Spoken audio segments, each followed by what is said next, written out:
Certo dia, o grandioso calculista encontrou frente ao sheik muito pomposo, o qual, quando encontrou-se com o calculista, ficou encantado com seus ensinamentos. Naquele dia, o calculista contava uma história sem igual. Essa era: Certo dia, enquanto eu caminhava pelas dunas do deserto, encontrei com três homens que discutiam de forma raivosa. Eles debatiam sobre o resultado de uma aposta que eles haviam feito. E como prêmio dessa aposta, eles haviam ganhado 8 jarros de mirra cheios, 8 jarros de mirra pela metade e 8 jarros de mirra, só que dessa vez vazios.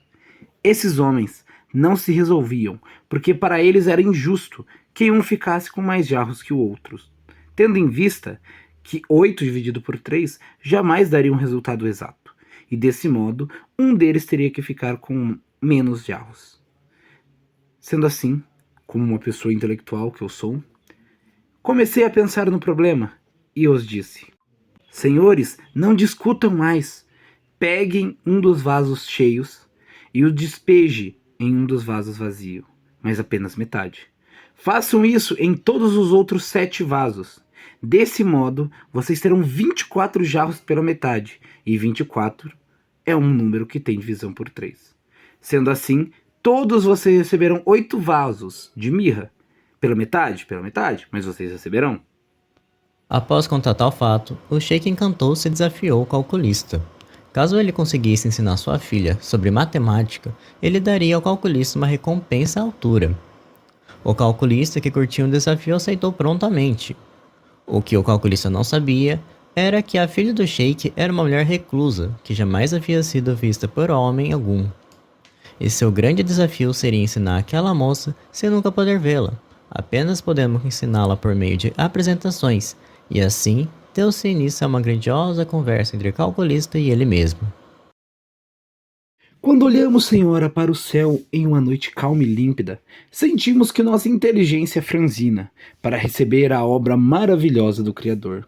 Diante de nossos olhos pasmados, as estrelas são como uma caravana luminosa a desfilar pelo deserto insondável do infinito. As nebulosas imensas e os planetas rolam, segundo as leis eternas, pelos abismos do espaço. Uma noção, entretanto, surge bem logo, e muito nítida em nosso espírito: a noção do número.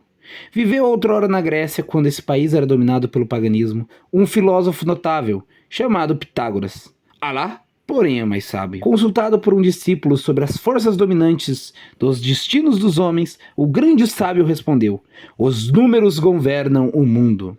Realmente, o pensamento mais simples não pode ser formulado sem nele envolver, sob múltiplos aspectos, o conceito fundamental do número. O beduíno que no meio do deserto, no momento da prece, murmura o nome de Deus, tem o espírito dominado por um número, a unidade. Sim, Deus, segundo a vontade expressa nas páginas do livro santo, e repetidas vezes dita pelos lábios do profeta. É um, eterno e imutável. Logo, o número aparece no quadro de nossa inteligência como símbolo do Criador. Do número, Senhora, que é a base da razão e do entendimento, surge outra noção indescritível.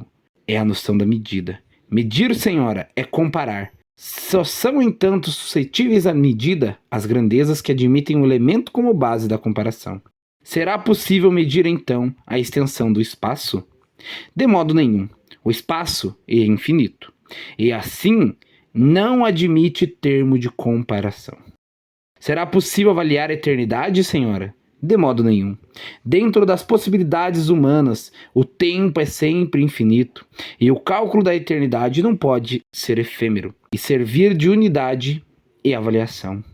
Em muitos casos, entretanto, ser-nos-á possível representar uma grandeza que não pode ser adaptada aos nossos sistemas de medida por outra forma, que pode ser avaliada com segurança e vigor. Essa permuta de grandeza, visando simplificar os processos de medida, constitui o objeto principal de uma ciência que os homens denominam matemática.